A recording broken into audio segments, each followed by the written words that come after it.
6. Paul Staten's Bigger Breakfast Show. On BBC Radio Cambridgeshire. Yeah. Mark Rumble on BBC Radio Cambridgeshire. It's time now for my favourite part of the show. It's music of my life. It's a chance to get somebody from the local area into the studio, talk to them about themselves, their lives, and play 3 songs that they have chose as well. And today we welcome into the studio Katy Tuncer. Good morning. Good morning. Welcome to the show. You had a very busy day yesterday, didn't you? I did. An amazing day in Key's College. You did. A group of mothers doing a workshop called Leadership in Motherhood. It was incredible. Right, tell us a bit about leadership in motherhood, because this is your background. You're kind of like I want to say you're a bit of an entrepreneur, really, aren't you? Yeah, yes. I am an entrepreneur. Yeah, you are. Yeah, and you already run Ready Steady Mums. Yes, I do. Which is it's like the day job. Yeah, it's like the day job. Which is an exercise program / community for new mums. It is, yeah. So that's a new approach to exercise for mums that completely fits with their life as a mother.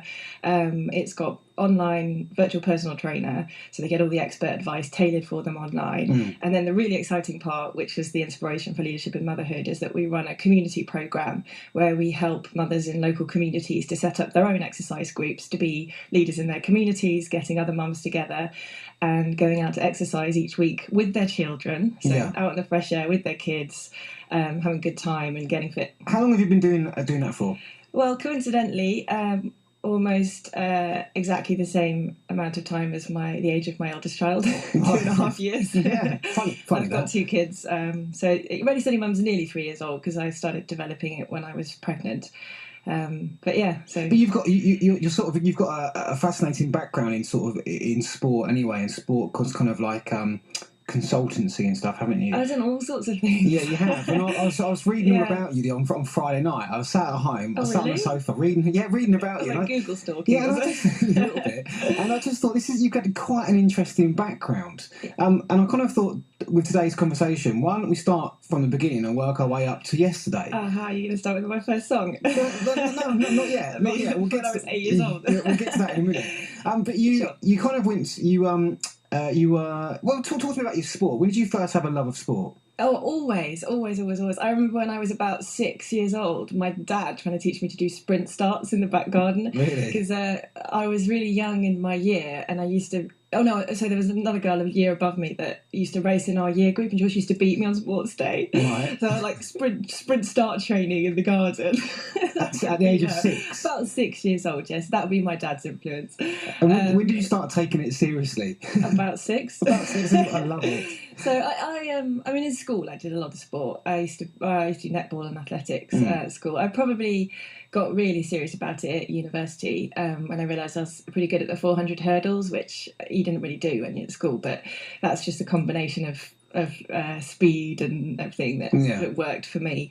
And so I was at university. I was president of the athletics club and did a huge amount of training. I was one of the rare students that didn't drink because I was so busy training. I'd be like, leave the nightclub at 12 o'clock, get home, so get up at 8 o'clock for the training in the morning. You're dedicated to it. That's what it is. Yeah, I was. But to succeed in that kind of environment and to stand out above people, you have to be dedicated to it. It's that simple. You know, you either it's not a job, is it? It's a lifestyle. This is the way you have to live your life to be able to do what you want to do in a sport field. Yeah, and it's actually true not just in sport. There's a lot more. In the last sort of 5 or 10 years, it's been a lot clearer that success and leadership is not born, that it's made, and that you have to have a certain level of talent, but you do really have to work for it. The whole 10,000 hours of practice thing, there's evidence that you have to do it. Absolutely. Now, you lived in America for a little bit, is that right? I did, yeah. I sort of after I graduated, I went out to America and did some teaching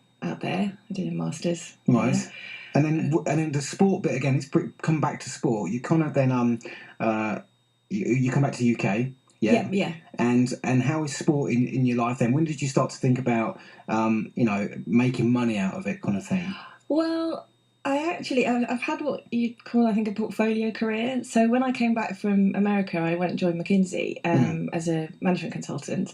Didn't do any sport then. I was just learning about how business works and getting which is always good. Incredible training there, and about 4 hours sleep a night.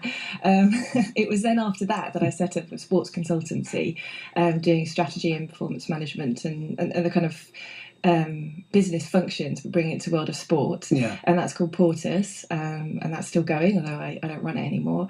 I had done so many things. I've been a troop commander in the army. I was about to say, I've been in the Met Police as a senior manager at the Met Police. I think kind of I like to try lots of different stuff, and I really have explored different areas of leadership all my life, so it's only been then when I got pregnant with my son I thought, right, entrepreneurship, and actually wasn't entrepreneurship to start with. I just thought, I really want to be fit and healthy as a mum.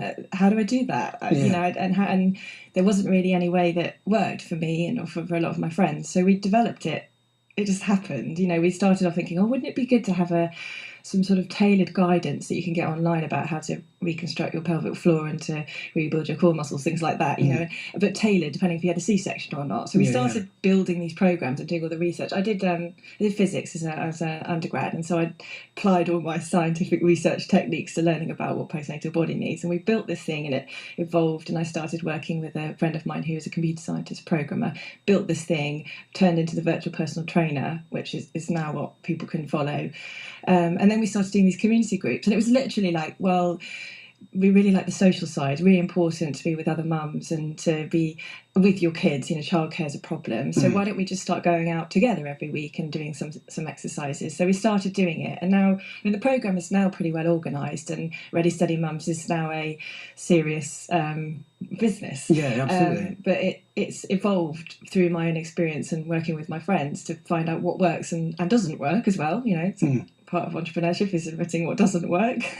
You said you've done, you've done loads of stuff. The army stuff, the Met Police stuff, the business stuff. But did you enjoy the process of setting up the Ready Steady Mums so bit? much. Yeah, I still love it. I just love it. It's just all the time working out, what's the best way to do this, and what's going to, and because I'm living it as well. I've got a 2-year-old. I've also got a 1-year-old. But do you think that's why that worked? Because this isn't being set up by some guy in a suit on at a desk. It's been set up because you needed it. You could see there was a want for it. Yeah, I think, that's one really important aspect of entrepreneurship, is being passionate and living in the world of your service or your product, definitely. I think there's a whole load of other things as well, like just hard work. You just got to keep going, and you've got to be able to admit when it goes wrong, and surround yourself by other people who know the stuff you don't know. It's not just about being completely passionate about it, I think. And also, you mentioned it just a minute ago, but it's learning from your mistakes as well. You make a mistake, don't make it again. And you throw a huge amount of effort into something. We tried to run this kind of event program and get speakers in and stuff like that, and I was just spending so much effort on making this happen, and it just, in the end I was just like, no, it's just, we've got to focus on the core thing, which is helping mums be fit and go out and do exercise together in community. So I learned a lot about focus. Listen, we're gonna play your first song. When we come back after it, we're going to talk more about the Leadership in Motherhood event we did today, and talk a bit more about that kind of next kind of branch of what you're doing. So the first song we got to play now, it's quite funny because when we saw this, so many people around BBC Radio Cambridgeshire went, "It's brilliant. She chose a great song. This is Danger Zone from Top Gun." It's my psych-up song for racing. Is that what it is? Yeah. Do you literally have this on before you? Before you run? And in my head while I'm hurdling. Really? Well, back in the day, not that I hurdle anymore. And that's simply the reason why I'm playing it. Yeah, absolutely. This is the song that pumps you up. Yeah. Let's play it then. If anyone listening might just go for a run now. Here it is.